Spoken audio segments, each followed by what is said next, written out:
Far in the north lies the world's largest island. 2 million square kilometers of ice, rock, and fjord.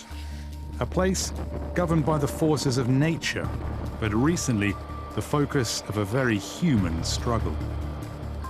This is Greenland, a vast Arctic territory that's home to just 57,000 people. But Greenland's strategic importance and its abundant mineral resources have put it firmly in the crosshairs of US President Donald Trump. Greenlanders insist they are not for sale. So, what does the future hold for this awe-inspiring place and the people who call it home? As the Greenland crisis has unfolded, Al Jazeera has had a front row seat. We've kept up with the political drama. If we don't take Greenland, Russia or China will. We have some red lines. We cannot cross the red lines. Not for sale! Not for sale! We've seen how it impacts the people. I think everyone is kind of scared of what's going to happen in the future. You make me emotional and angry in the same time. This is the story of a tiny nation, a global superpower, and the struggle for the top of the world.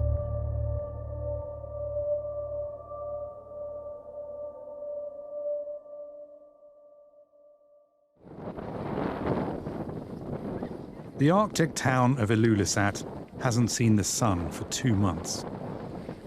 This community in western Greenland has endured the long darkness of the polar night. And on the same day every year, they gather at Sekkenjarvik, which means literally the place to greet the sun. Up snowy crags they climb to gaze across ice at the brightening sky. It's a moment of hope and reflection. To us, it's sort of the new year truly beginning. So, what are your hopes and maybe your fears? Personally, for the new year, I hope things will remain peaceful. I think a lot of people know what's going on right now, and everyone's got their focus and their eyes on Greenland, and for the first time, people are really acknowledging us as a population, but it's not in the way I had hoped. I think everyone is kind of scared of what's going to happen in the future. The unknown is always uncomfortable. This year, it's a more muted celebration. The songs which usually greet the returning sun are absent. Greenlanders have much on their minds. The sun may have returned for a new year, but these are not the brightest times for many people in Greenland. With Donald Trump, there is trouble on the horizon. How far are you? It was 2019, near the end of his first term, when the US president first raised buying Greenland. Well, a lot of things could be done. I mean, essentially, it's a large real estate deal. Greenland is a territory of Denmark, and Prime Minister Mette Frederiksen dismissed Trump's idea as absurd. I was going to use that as a... But Trump's 2025 return to the White House brought a more threatening tone. Well, we need Greenland for national security purposes. People really don't even know if Denmark has any legal right to it. But if they do, they should give it up. Extraordinarily, he wouldn't rule out military force. I'm not going to commit to that now. It might be that you'll have to do something. Then Vice President J.D. Vance upped the pressure, visiting a US base on Greenland last March. Our message to Denmark is very simple. You have not done a good job by the people of Greenland. You have underinvested in the people of Greenland, and you have underinvested in the security architecture of this incredible, beautiful landmass filled with incredible people. That has to change. Most dismissed Trump's Greenland threats as bluster. Then, in January, came Venezuela, the US attack on Caracas, and President Maduro's capture. Suddenly, Greenland didn't seem like just talk. We are going to do something on Greenland, whether they like it or not, because if we don't do it, Russia or China will take over Greenland, and we're not going to have Russia or China as a neighbor, okay?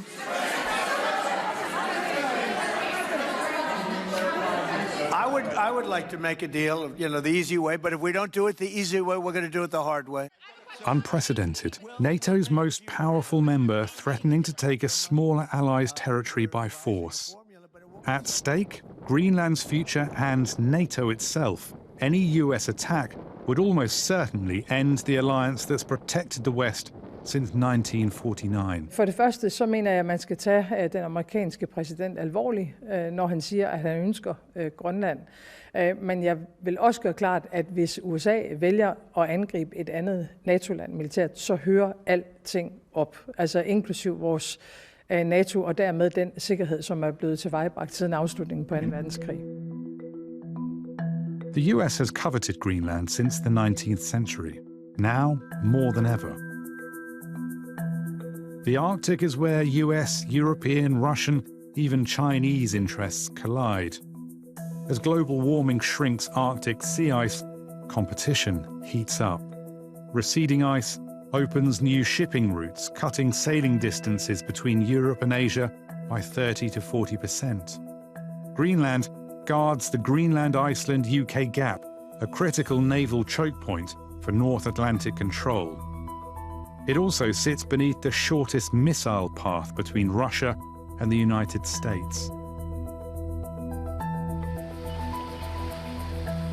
Then there are the resources. Despite its harsh climate, Greenland is abundant. Thousands of years, Inuit cultures have lived off fish, seals, reindeer, muskox, and polar bears. More recently came the Vikings, then Danes. Jewel is a modern Greenlander, half Inuit, half Danish, who's fished among Ilulissat's towering icebergs for 14 years. I love Greenland because when I'm fishing, we have a big freedom to work for ourselves.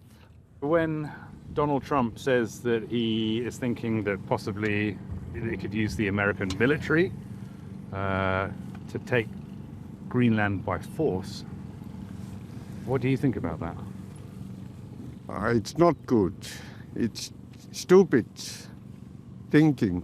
It's best if they will work with us and make deals with us, but not because I have seen Alaska and Inuit how hard they living.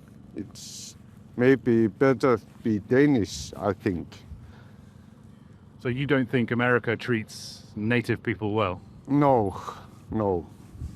I'm terrified to be American. But Greenland's abundance is a big part of why Donald Trump wants it, whether its people like it or not. So this is how many Greenlanders feed themselves and earn a living, as they always have, fishing and hunting the icy coastal waters. But deep inland, there's a much greater source of wealth, and that's one of the things Donald Trump has his eyes on. This island's minerals have tantalized prospectors for decades, but the ice and isolation have defeated nearly all of them. Now, beneath Greenland, there are rich deposits of things like zinc, iron, uranium, and graphite. And some of these deposits are the much sought after rare earth elements. When processed, these have unique magnetic and electrochemical properties, and they're used in lots of modern tech like wind turbines, electric vehicles, smartphones, and importantly, missile systems and fighter jets. Now, because China controls most of the world's current supply of rare earth elements, Donald Trump sees Greenland's resources as vital to US security. But 80% of Greenland lies under thick ice. Almost no roads exist beyond the towns. The cold is brutal. Profitable extraction has always been the challenge. Costs are huge. The island only has 2 operating mines for this reason. 2 hunters gut a seal on the glacial ice of Ilulissat's immense fjord. Inuits have been living like this for countless generations. But in the span of just one, global warming is changing life here. The Arctic is heating up to 4 times faster than the rest of the planet. When you talk about climate, in my lifetime, I'm 46 years old, and in my lifetime, there's been a lot of changes, especially the temperature. Carl Sandgreen heads up the Ice Fjord Centre here, and he's Ilulissat born and raised. today it's not so cold. It's about, I don't know, -10. When I was a kid, when I was like a teenager, we should have like -30, 35. And we don't even have the sea ice anymore.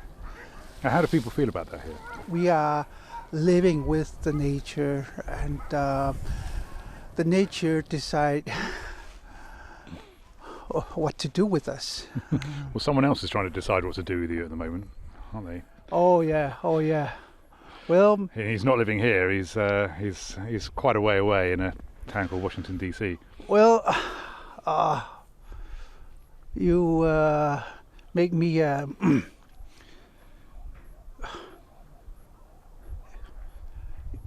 emotional and angry in the same time. He's not welcome to, do something like that to us. We are totally different. We are Inuit, and we've been living here for thousands of years.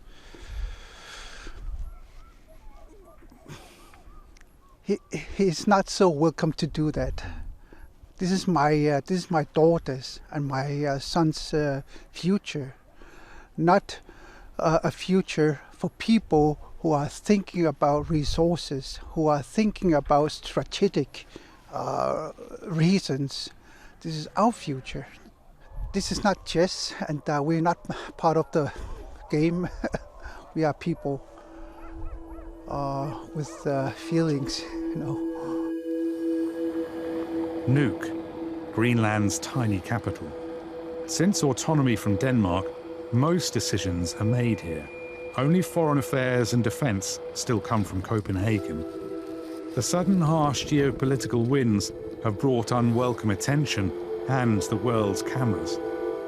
In the main, Greenlanders just want to be left alone. This time last year, pollsters asked them how they felt about independence from Denmark. 56% said they would go for it if it was on offer now. But when asked about becoming American, 85% said, no way. There is a phrase you hear lots at the moment here. We don't want to be Danes, we don't want to be Americans, we're Greenlanders. Of course, I'm a little bit worried that we're standing in between and we have nothing to say. So the voices of Greenlanders you don't think are being heard at the moment? Not at all. Trump is trying to buy Greenland and all of stuff, and do you think he will? I don't think so. We don't care about money, his money or something. Oh, I think he should just stay away, because we are under Denmark and we trying to get independent, and I don't understand him actually. But Trump's verbal assaults kept escalating. You know what Denmark did recently to boost up security in Greenland? They added one more dog sled. Greenland and Denmark coordinated their diplomatic response. While we've been filming in Greenland, the news, of course, hasn't stopped, and I'm just about to do a live report for the news shows because the Danish and the Greenlandic foreign ministers have travelled to the United States for a high-stakes meeting with J.D. Vance and Marco Rubio. But afterwards, there were no smiles from Vivian Motzfeldt and Lars Løkke Rasmussen. They'd gone in with two aims: lay out Greenland and Denmark's red lines and persuade the Americans there's ample space within existing treaties to meet US security needs. But they came out admitting fundamental disagreement. The president has made his view clear, and we have a different position. And I met... For Denmark, Trump's scorn makes no sense. The US already has wide-ranging military access to Greenland. We, the Kingdom of Denmark, continue to believe that also the long-term security of Greenland can be ensured inside the current framework, the 1951 agreement on the defense of Greenland, as well as the NATO treaty. The US military has been in Greenland for 80 years. Back in World War II, it's created a series of sites to protect North Atlantic shipping convoys and air routes. In the Cold War, it built more, eventually up to a dozen bases and stations hosting around 15,000 personnel. Long-range radar sites to monitor any Soviet bombers and missiles over the Arctic, major airfields, and a network of smaller ones dotting the coastline. Some are still in use as civilian airports, others were abandoned. Bluey East 2 is at the centre of an environmental row over contamination left there. And Camp Century was a secret base under the ice with 3 kilometres of tunnels and a nuclear reactor. Today, only Pitifik Space Base in the far north remains active, with just 150 US personnel supporting space and missile warning missions. But the US can scale back up at any time. Under the 1951 treaty, it need only consult Denmark and Greenland before expanding. Mid-January, soldiers did start arriving. Danish ones. Then troops from European NATO allies. This was Operation Arctic Endurance, a military exercise to demonstrate they were taking Arctic security seriously. Planes unloaded troops, Danish ships patrolled Arctic waters, and Nuuk's Joint Arctic Command Centre buzzed with activity. If any country did invade Greenland, be that Russia or China, as Donald Trump has been warning, or even the United States itself, then this place is Defence HQ. And it's seen plenty of activity with Denmark and now European allies all sending extra military personnel to Greenland. Now, there are countries like the UK, Germany, Norway, Sweden and France who are all participating in Denmark's Operation Arctic Endurance. This is on top of Denmark saying last year that it was going to increase funding of Arctic defence by $4.2 billion, going to 2 new Arctic ships, maritime patrol aircraft, drones and radar systems. Arctic Endurance was small, symbolic really. Yet the same Trump who'd mocked Denmark's military now saw this as provocation. A very dangerous game, he posted, and threatened 8 European allies with tariffs unless they helped him take Greenland.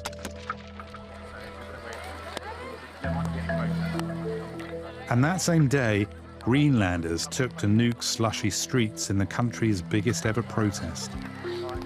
Deepest midwinter should not be mild enough for rain here, and the unseasonably warm weather added to a sense of powerlessness at a world in flux.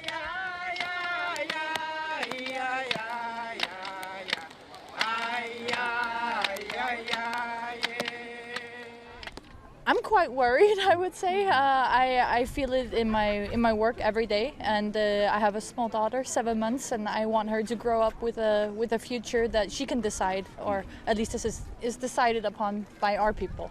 We love our country, and our land, culture, and raw materials are ours. So we don't want the Trump and his billionaires to come here and steal our raw materials. We don't want to have it. And do you think he will? Do you think there is going to be? Could be, but the NATO soldiers are here. So I think we are protected somehow. European countries have promised to stand up for Denmark and the right of Greenlanders to make their own choices. But Donald Trump was testing that commitment to the limit.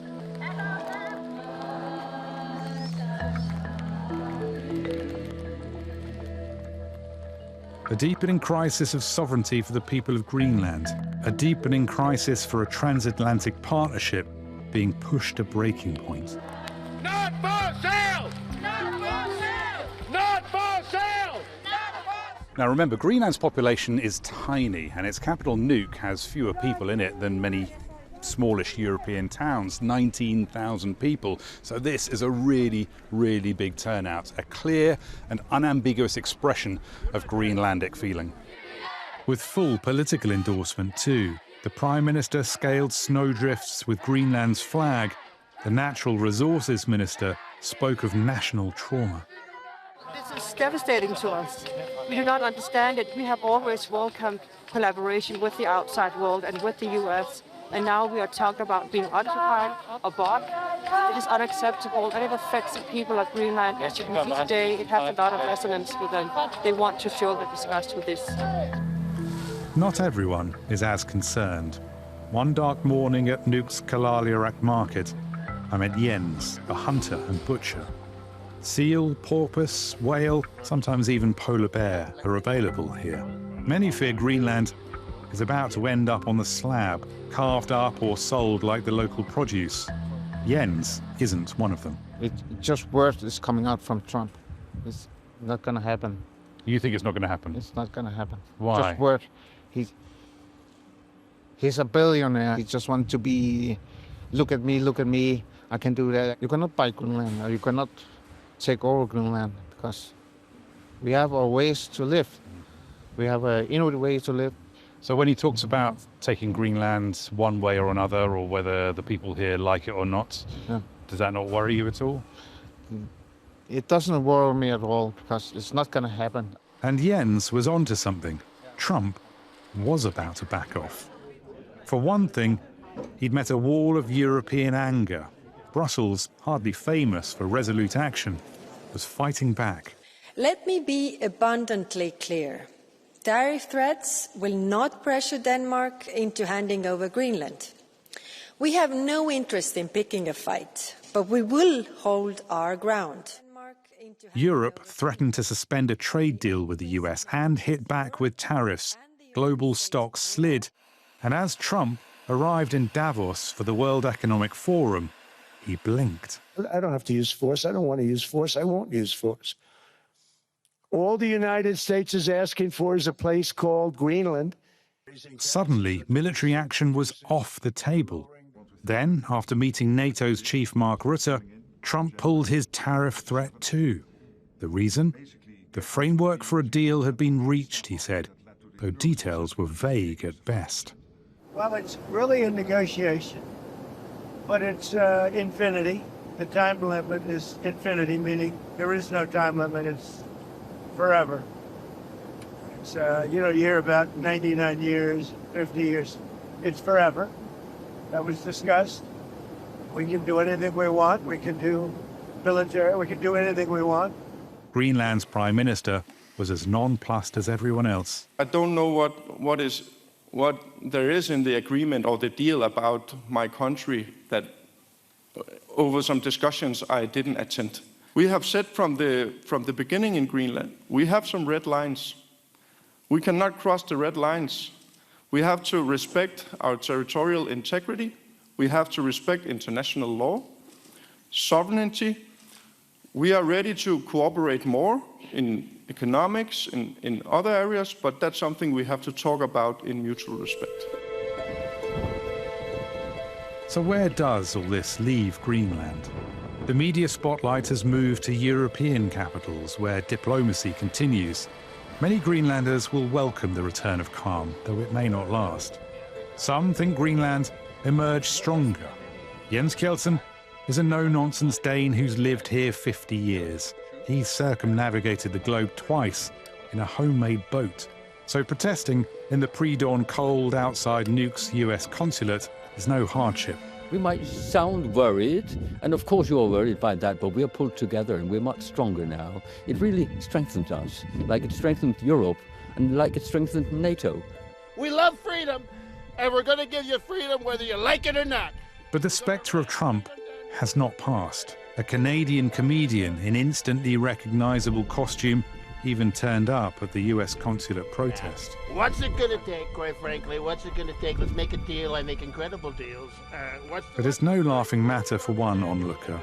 It can be easy to underestimate how deeply this has affected many Greenlanders. I really think it's premature to have an imitation of a psycho walking in these streets. So please, be extremely respectful, especially for the kids as well. Psychological scars, like fissures through a glacier, run deeper than they appear. Any new crisis will open them. The immediate danger may have passed, but Greenland's future stands on thin ice.